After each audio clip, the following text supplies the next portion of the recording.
Nous sommes à l'espace Georges Sadoul. Vous remarquerez derrière moi la silhouette bien connue de Michael Gregorio qui va donner un spectacle ce soir et nous allons donc le rencontrer tout de suite. Alors bonjour Michael. Bonjour. Alors le titre de votre spectacle est « J'aurais voulu être un chanteur ». Ça c'est oui, le titre de l'ancien spectacle. Ah voilà. mais voilà, je me suis trompée. Ouais, mais la question c'était, est-ce que c'était un titre autobiographique en l'occurrence, est-ce que vous vouliez être chanteur? Moi en fait j'ai jamais vraiment voulu être imitateur, ça c'est vrai. Oui. J'étais passionné de musique quand j'étais au lycée, j'écoutais mes groupes de rock préférés, Rage Against the Machine, Radiohead, Nirvana. Et voilà, j'avais tendance un peu à chanter comme mes idoles, à reprendre un peu leur voix. Mais ça, dans ma tête ça résonnait pas forcément comme des imitations, c'était plutôt le plaisir de chanter. Le plaisir de chanter, voilà, puis de reprendre des artistes que j'aime, quoi, tout simplement. Et c'est venu comme ça, mais j'ai fait écouter à mes camarades m'ont poussé à travailler d'autres voix, et puis voilà. Mais c'est vrai que ma passion, c'est vraiment la musique. Voilà. D'accord. Et alors, est-ce que vous pouvez nous présenter le spectacle que vous présentez ce soir et demain à l'espace Voilà, Georges Sadoul? C'est un peu la suite de J'aurais voulu être un chanteur. Michael Gregorio donc pirate les chanteurs cette fois-ci. C'est toujours le même concept, donc toujours des musiciens sur scène, un écran vidéo derrière. Et puis ça va donc d'Edith Piaf à CDC, en passant par Franz Ferdinand, Muse, les Bébés Brunes, avec des voix plus populaires aussi comme Francis Cabrel, qui d'autres encore, Goldman, Michel Berger, etc. etc.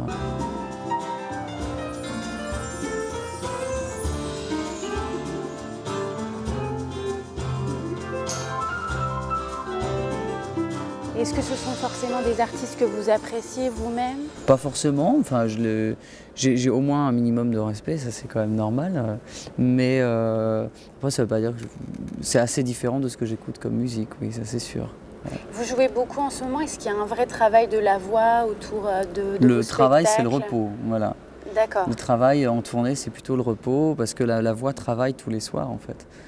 Donc il y a la balance qui est faite en fin d'après-midi, ensuite il y a le spectacle. Donc la voix est suffisamment sollicitée et en dehors, justement, il faut plutôt préserver, parler doucement, essayer de beaucoup dormir. Voilà. Et vous rencontrez un grand succès, on voit que vous faites des dates supplémentaires un peu partout, ici comme ailleurs. Qu'est-ce que ça vous inspire? Est-ce que ça vous touche toujours autant? Est-ce que évidemment, ça vous surprend? c'est extrêmement touchant. Enfin, de retrouver des salles pleines, de faire des dates supplémentaires, de quand on arrive, que la salle soit complète. C'est super touchant d'être attendu quelque part, on est bien reçu, ça fait toujours plaisir, c'est sûr. Est-ce que vous connaissez Saint-Dié, les Vosges? Non, pas du tout, je connais très peu les Vosges. Pourtant j'ai grandi un peu en Lorraine, mais loin des Vosges, j'étais dans la Meuse moi. Et je connais très peu les Vosges, quoi, à part vite fait comme ça, Épinal et Chavelot. D'accord.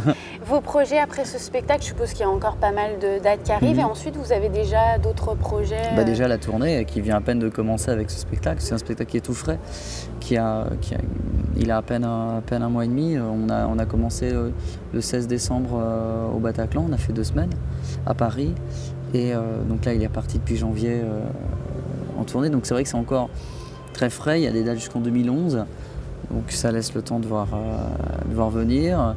Quelques projets, je reviens en Bataclan les 13 et 14 mai, on risque peut-être de capter le DVD. D'accord. Voilà, on ne sait pas, c'est toujours compliqué parce que pour la musique, évidemment comme ce ne sont pas mes chansons, ce sont les chansons des autres, il y a plein d'autorisations à avoir. Pour la clearance des droits, c'est assez compliqué. Est-ce que vous travaillez de nouvelles voix à côté des spectacles où vous avez franchement pas le temps? Là en ce moment c'est compliqué, avec le rythme de tournée, justement la voix je me mets plutôt au repos. J'ai beaucoup travaillé jusqu'au mois de novembre, j'ai travaillé la voix. J'ai travaillé plein de nouvelles voix, il y a plein de nouvelles voix d'ailleurs dans ce spectacle, plein de nouveaux textes, plein de surprises.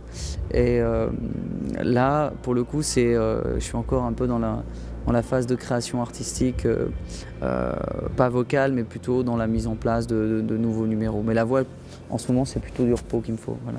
Et vous qui faites beaucoup de spectacles, vous avez encore le trac avant de monter sur scène? À l'heure qu'il est, vous montez dans quelques heures. Est-ce que vous avez le trac? Pas maintenant, mais j'ai toujours le trac, ouais. Toujours le trac avant de monter sur scène. Ouais. D'accord, et c'est un moteur? C'est un moteur, quand il y en a trop, ça peut avoir un effet plutôt négatif. Mais c'est important, ne pas la voir serait, Inquiétant. ce serait inquiétant. Ouais. D'accord, merci beaucoup et bon spectacle. Merci à vous, je vous en prie.